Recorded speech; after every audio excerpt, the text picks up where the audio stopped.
नमस्कार, राम साहब, मैं रेणुका चौधरी और आप देख रहे हैं द इंडिया मूव। प्रधानमंत्री नरेंद्र मोदी का आज असम दौरे का दूसरा दिन राज्यवासियों के लिए बेहद खास रहा, जिसने पूरे राज्य का ध्यान अपनी ओर भी खींच लिया है। बता दें कि पीएम मोदी ने असम को बड़ी सौगात दी है। गुवाहाटी में ब्रह्मपुत्र नदी पर 3 डेक वाले भव्य क्रूज एमवी चराईदेव 2 पर सवार होकर प्रधानमंत्री ने न सिर्फ प्रकृति के साथ समय बिताया, बल्कि राज्य के 25 बच्चों से करीब 45 मिनट तक खुलकर बातचीत भी की है। ये बातचीत परीक्षा पे चर्चा के अनौपचारिक रूप जैसी रही, जहां पढ़ाई, जीवन और सपनों पर चर्चा भी की गई। ये दृश्य अपने आप में खास रहा, जब देश का प्रधानमंत्री नदी के बीच छात्रों के साथ संवाद कर रहा था और यही पल इस दौरे को यादगार भी बना गया।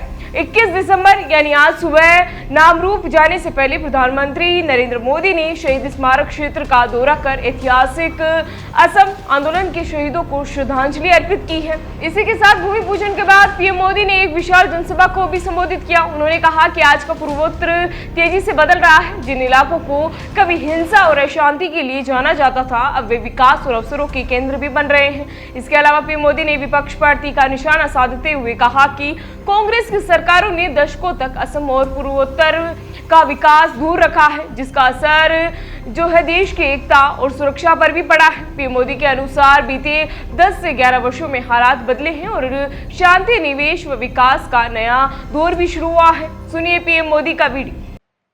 साथियों, कांग्रेस की सरकारों ने असम और पूर्वोत्तर को विकास से दूर रखने का जो पाप किया था, उसका बहुत बड़ा खामियाजा देश की सुरक्षा, एकता और अखंडता को उठाना पड़ा। कांग्रेस की सरकारों में हिंसा का दौर दशकों तक फलता फूलता रहा। हम केवल 10-11 साल के भीतर उसे खत्म करने की तरफ बढ़ रहे हैं। पूर्वोत्तर में पहले जहां हिंसा और खून खराबा होता था, आज वहां 4G और 5G टेक्नोलॉजी से डिजिटल कनेक्टिविटी पहुंच रही है। जो जिले कभी हिंसाग्रस्त माने जाते थे, आज वो आकांक्षी जिलों के रूप में विकसित हो रहे हैं। आने वाले समय में यही इलाके इंडस्ट्रियल कॉरिडोर भी बनेंगे।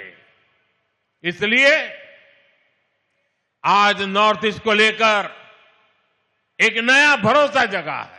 इसके बाद प्रधानमंत्री नरेंद्र मोदी असम के डिब्रूगढ़ जिले के औद्योगिक शहर नामरूप पहुंचे, जहां उन्होंने राज्य को एक बड़ी विकास सौगात दी। उन्होंने करीब 10,600 करोड़ रुपए की लागत वाली ब्राउनफील्ड अमोनिया यूरिया परियोजना की आधारशिला भी रखी है। यह नया उर्वरक संयंत्र BVFCL के मौजूदा परिसर में बनेगा। परियोजना के पूरा होने के बाद हर साल लगभग 12.7 लाख मीट्रिक टन यूरिया का उत्पादन होगा, जिससे असम और पूर्वोत्तर के किसानों को पर्याप्त और सस्ती खाद भी उपलब्ध हो सकेगी। इससे न सिर्फ किसानों की परेशानी कम होगी, बल्कि देश की उर्वरक आयात पर निर्भरता भी घटेगी। जानकारों का कहना है कि इस दौरे का राजनीतिक महत्व भी कम नहीं है। असम विधानसभा के चुनाव अगले साल मार्च या अप्रैल में होने की संभावना है और चुनाव से पहले पीएम मोदी का ये दौरा काफी अहम भी माना जा रहा है।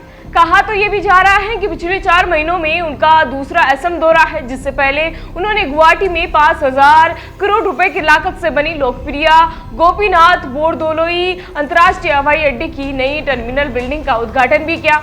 वहीं ये दौरा केवल योजनाओं की घोषणा तक सीमित नहीं रहा, बल्कि इसमें संवाद, विकास, राजनीति और भावनाओं का सबका संतुलन एक साथ देखने को मिला है, जिसने असम के भविष्य को लेकर नई उम्मीदें भी जगा दी है। फिलहाल इसी तरह की जानकारी के लिए बने रहिए हमारे साथ और देखते रहिए द इंडिया मूव्स। नमस्कार।